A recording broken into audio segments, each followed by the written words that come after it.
राधे राधे महाराज जी। महाराज जी, मेरी माता जी को कैंसर हुआ था।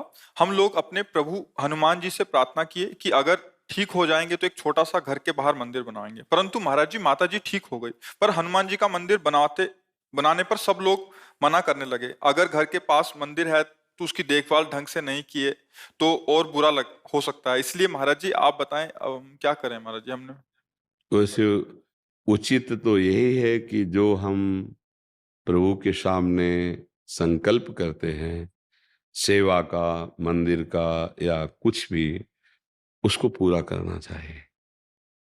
यदि हमारी भगवान से प्रार्थना हुई कि अमुक रोग ठीक हो जाए और वो भगवान की कृपा से ठीक हो जाता है, तो फिर हमें मंदिर बनाना ही चाहिए, यदि हमने संकल्प लिया है तो।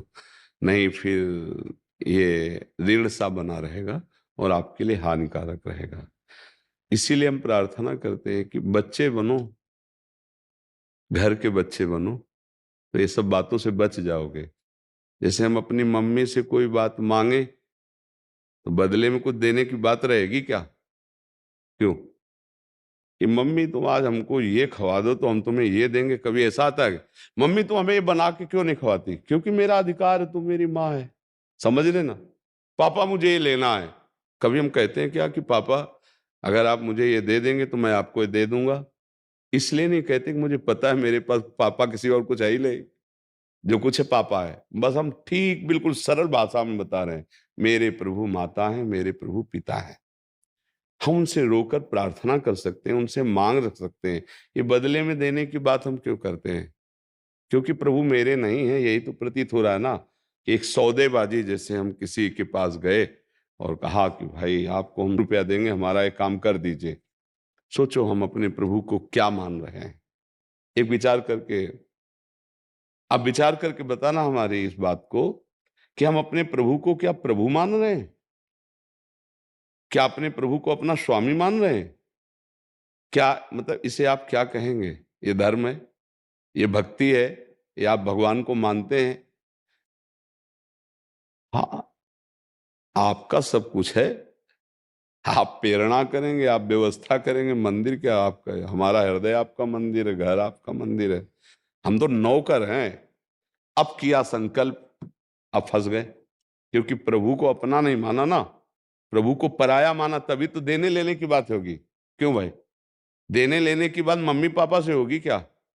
तो ऐसे ही प्रभु हमारे तुम्हें माता च पिता तुम्हें तुम्हें बंधुश्च सखा तुम्हें, हे हम बात कह सकते हैं, हम देने की बात क्यों करें? वो बड़े करुणा में है। अरे हम अपनी बात कहेंगे कि तो आपको करना ही है, वहां दे के बात नहीं बनती है, ध्यान रखो। अरे अपने प्रभु है यार, हम बात जाके उनसे कहें, लड़ें उनसे, मांगे उनसे, जैसे अपने पिता से कैसे मांगा जाता है? पापा दे दीजिए। नहीं नहीं, आपको देना पड़ेगा। आप कैसी बात करते हो? नहीं देंगे, हमारा अमुक कार्य है, वो रुक जाएगा, आपको देना पड़ेगा। नहीं नहीं, हमने हमारे पास व्यवस्था है, कहीं से भी कीजिए कीजिए। और बिरज गया। फिर मम्मी इशारा कर दी, कह दो ना कि हो जाएगा।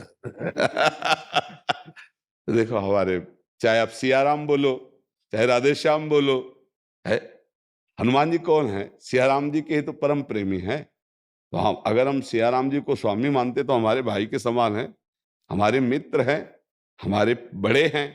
तो ये आप ये काम कर दो ना, तो वो हंसते हैं। जैसे अब पिता अपने बच्चे की बात पर हंसता है। भाई ये बात हम कैसे कह सकते हैं कि हम आपको इतना देंगे? आपके पास है क्या? फंस गए ना समस्या में। उनको दूसरा मान करके भी फंस गए समस्या में। तो एक बार तो इस गलती का समाधान कर लो कि जितना बने व्यवस्था कर दो, पर मंदिर बनवाना सरल है, ध्यान रखना। उनकी सेवा करना बड़ा कठिन है। अब तुम तो सेवा के, इसके बाद वहां पशु पक्षी बैठे, कुत्ते घुस रहे हैं ऐसे, ये ठीक। इसीलिए हम निषेध करते हैं, हृदय मंदिर में उनको बैठा लो और पूजा करो, भजन करो। घर में छोटा सा अपना रख लिया तो वो चलता रहेगा, कुल परंपरागत। अब आपके पास पैसे इतने हो कि मंदिर बनवाने के बाद प्रतिदिन उस पैसे से ठाकुर सेवा होती रहे, तो मंदिर बनवावे। नहीं तो अब आपने कर लिया संकल्प, अब क्या होगा? अब तो बनवाना पड़ेगा। संकल्प क्यों किया?